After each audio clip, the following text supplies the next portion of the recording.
Assalamualaikum warahmatullahi wabarakatuh. Perkenalkan, saya Miftah Amelia dengan NIM 121100051 dari kelas 3B PGMI. Di sini saya akan menjelaskan tentang sejarah perkembangan kurikulum PPKN di Indonesia dari tahun 1946 sampai di tahun ajaran 2020. Di tahun ajaran 1946 ini mengajarkan tentang cikal bakal mata pelajaran pendidikan kewarganegaraan citizenship education, yaitu bertentangan pengetahuan tentang pemerintahan yang masih bergabung menjadi satu dengan mata pelajaran pengetahuan umum. Dan di tahun 1957 ini mengenai tentang tata negara dan tata hukum, yaitu berisi tentang konsep kewarganegaraan, khususnya mengenai status legal warga negara dan syarat-syarat kewarganegaraan. Dan di tahun 1962 ini mempelajari tentang pemerintahan Indonesia berdasarkan Undang-Undang Dasar tahun 1945 yang pada hakikatnya sifat berisikan pengalaman belajar yang digali dan dipilih dari disiplin ilmu-ilmu sosial seperti sejarah, geografi, ekonomi, dan politik, pidato-pidato presiden, deklarasi hak asasi manusia, dan pengetahuan tentang perserikatan bangsa-bangsa. Dan selanjutnya di tahun 1968 ini mengenai tentang SD memuat sejarah, geografi, dan civic. SMA menurut UUD 1945 kurikulum SPG, yaitu tentang sejarah Indonesia dan konstitusi termasuk UUD 1945, dan ada juga tentang sejarah Indonesia, konstitusi, pengetahuan kemasyarakatan dan hak asasi manusia, dan ada juga materi tentang UUD 1945.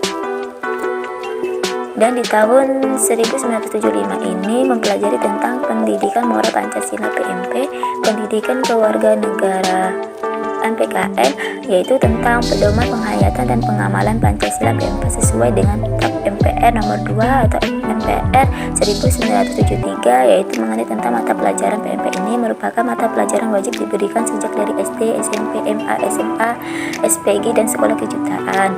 Dan di tahun 1984 ini mempelajari tentang kurikulum 1975 yang disempurnakan, yaitu tentang materi yang dibahas lebih banyak memuat aspek pengetahuan kognitif, ketik mengkaji pokok bahasan seperti hak asasi manusia, azas dan makna keadilan, UUD 1945, lembaga-lembaga negara, Badan Peradilan Kemerdekaan Indonesia, kerjasama internasional, dan kajian terhadap Pancasila itu sendiri.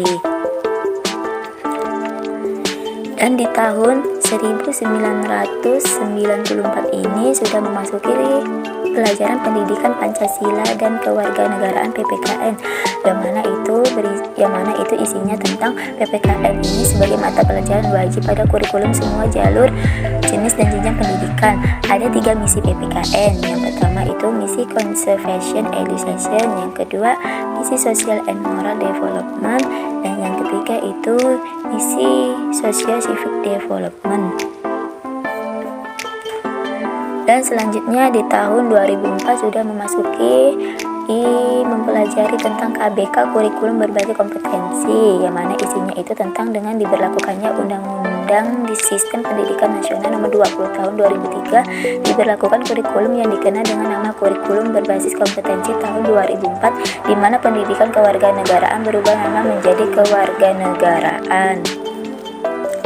Di tahun 2006 ini mengajarkan tentang satuan tingkat pendidikan, yang mana isinya itu bertentangan tentang PPKN diubah menjadi pendidikan kewarganegaraan PKN atau citizenship education, dan berlakunya dengan kurikulum terbaru yaitu kurikulum 2013 kembali dengan nama PPKN yang terintegrasi dengan mata pelajaran lain yang lebih dikenal dengan pembelajaran tematik.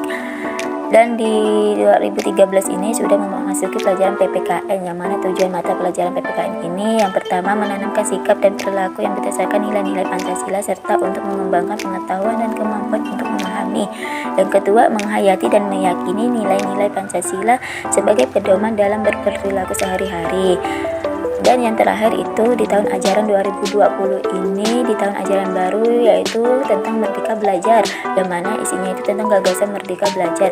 Yang pertama itu ada teknologi untuk akselerasi, yang kedua keberagaman sebagai esensi, yang ketiga profil belajar Pancasila. Sekian dari saya, terima kasih. Wassalamualaikum warahmatullahi wabarakatuh.